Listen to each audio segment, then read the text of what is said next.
네, 안녕하세요. 나도균입니다. 과호흡 같은 게 있었고, 근데 이제 혈압 검사나 뭐 그런 폐기능 검사, 천식 검사, 이건 당연히 과호흡일 때 정상입니다. 정상이었었고. 그러니까 이게 뭐 스트레스성 호흡곤란이냐는 질문을 하셨어요. 그리고 이제 심부전 같은 거냐, 이런 질문을 하셨습니다. 근데 이제 심부전증이라고 꽤 나오긴 하는데, 심부전증은 흔한 병이 아닙니다. 심장병의 제일 마지막 단계 질병이고요. 심부전증이 뭐냐 하면, 부전이라는 거는 기능을 못한다는 소리입니다. 그러니까 심장이 펌프 아닙니까? 펌프질을 하는데 힘이 약해서 제대로 펌프질을 못하는 거죠. 그러니까 혈액을 뿜어내지 못하는 겁니다. 그러니까 몸의 필요에 따라서 심장 박동이 막 늘어나거나 이렇게 해서 막 움직이기도 하고 이래야 되는데 이걸 못하는 거죠. 그러니까 그런 혈액이 많이 필요한 동작 또는 심장이 많이 뛰어야 되는 동작, 이런 건 못하게 되는 거죠. 아무튼 심부전증은 그렇게 해서 이제 숨도 차고 운동을 못하게, 더 심하면 몸이 붓습니다. 가만히 있어도 숨이 차게 되죠. 정도에 따라서 조금씩 달라집니다. 스트레스성 호흡곤란인가 하는 질문은 아마도 별것 아닌 가짜 질병인가 하는 뜻인 것 같습니다. 근데 가짜 아닙니다. 과호흡은 가짜 병이 아니죠. 병이 있는데 기질적인 질병이 아니라서 기질적인 걸 검사하는 검사에 체크되지 않는다는 것이지, 뭐 가짜다 이렇게 말할 수는 없는 겁니다. 서양의학적으로 이제 과호흡은 이제 정신과적인 질병이죠. 근데 여기 이 부분에서 이제 그냥 괜히 네가 느끼는 거다, 이런 분위기가 조금 있긴 합니다. 그렇지만 아무튼 그런 건 아니니까 가짜라고 생각하지 마시고요. 한의학적으로 보면 가슴에서 심기가 막힌 겁니다. 심기가 막히면 호흡이 잘 안 되죠.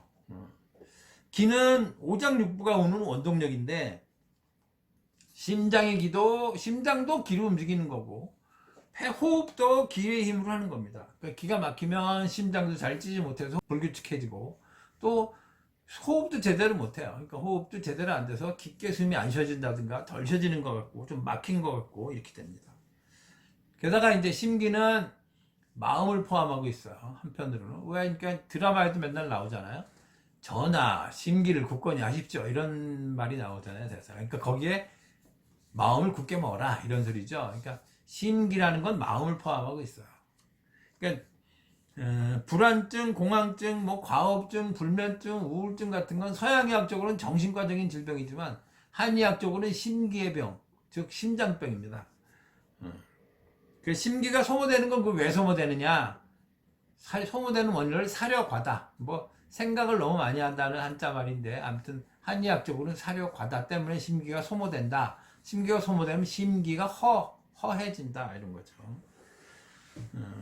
근데 이제 요즘 말로 따지면 스트레스 받으면 이제 생각이 많아지잖아요. 그리고 생각의 강도가 세지죠. 그러니까 심기가 많이 소모됩니다. 예민하고 소심하고 생각이 많은 성격이 그 바탕이 되는 거죠. 그러니까 같은 일을 향하는데도 좀 더 예민해, 좀 더 많이 받는 거죠. 생각이 많아, 늘 생각이 많아, 이런 분들은 되게 그렇죠. 그래서 그런 경우도 심기 소모가 늘 많습니다. 스트레스라는 걸 다시 말씀드리지만 그냥 내가 이렇게 느끼는 게 아니고, 스트레스 자체가 기회를 소모시키는 거죠. 그리고 흐름을 나쁘게 하고, 또 서양의학적으로 보면 전신의 그런 신경과 호르몬의 조절 기능 이상을 일으켜 가지고 여러 가지 질병을 일으키는 원인이고 주범입니다. 지금 나타난 이제 호흡곤란을 근본적으로 치료하려면 그 한의학적으로 심기를 치료해야 되는 거죠. 그래서 치료는 두 가지 방향인데, 한 가지 방향은 본인이 하는 거, 이건 사실 유지요법입니다. 치료를 막 하기까지는 조금 힘이 벅차고, 그렇지만 상하게 하지 않는 데는 도움이 되니까 유지요법이라고 할 수 있고요. 그 다음에 이제 조금 더 강도가 있게 치료하기 위해서는 이제 지금 나타난 것 자체를 치료하려면 약간 한의학적인 치료가 좀 필요합니다. 그래서 이제 정도에 따라서 급박하면 한의학적 치료를 하고, 급박하지 않으면 이제 혼자 좀 해보시는 거고, 이럴 수 있어요. 본인이 할 수 있는 방법으로 이제 긴장을 풀어주는 방법으로 이제 두드리기, 걷기 같은 게 있는 거고요. 그 다음에 걷는 강도는 그럼 어떻게 걸을 거냐? 숨이 막 차도록 하면 그 에너지가 소모됩니다. 그러니까 숨이 찰듯 말듯한 정도가 좋고요. 걷고 나서는 필요할 정도가 되면 너무 많은 겁니다. 근데 너무 적으면 안 되니까 필요할 듯 말 듯한 거, 필요하지 않은 것은 최대치, 이렇게 하시는 거고요. 두드리는 것은 이제 좌우 젖가슴 아래.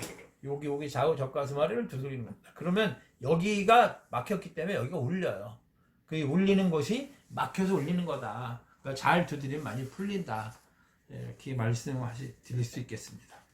우선 하실 일은 아무튼 걷는 것부터 시작하시는 겁니다. 걷고 힘에 맞춰서 계속 좀 빠른 속도로 걷다 보면 몸이 가벼워지면 뭐 좀 뛰고 싶어지기도 해요. 뛰어도 됩니다. 근데 뛰는데 숨이 안 차게 뛰어야죠. 숨이 안 차게 뛰면 뛰면 숨이 차잖아요. 그럼 좀 뛰면 숨이 차면 다시 걸어야죠. 뛰다 걷다 하게 되는데 계속 훈련을 하면 숨이 안 차게 뛸 수 있는 거리가 점점 길어집니다.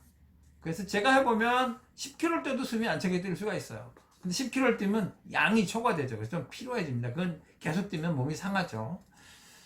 아무튼 이렇게 열심히 해보시고요. 일단 걷는 것부터 시작하시고 두드린 것도 뭐 당장 하실 수 있는 일이고 그렇게 하고 한 2주에서 4주 정도 해서 잘 좋아지지 않으면 혼자서 할 수 있는 범위를 좀 초과한 겁니다. 그러니까 일단은 좀 치료를 좀 받으시고 혼자 하시면 되겠습니다. 아무튼 너무 고생하지 마시고 이런 것들은 그 신부전이나 이런 병 아니니까 그렇게 하시고 스트레스 관리 잘 하시고 긴장 잘 풀어야 됩니다. 네, 이상 나도균이었습니다.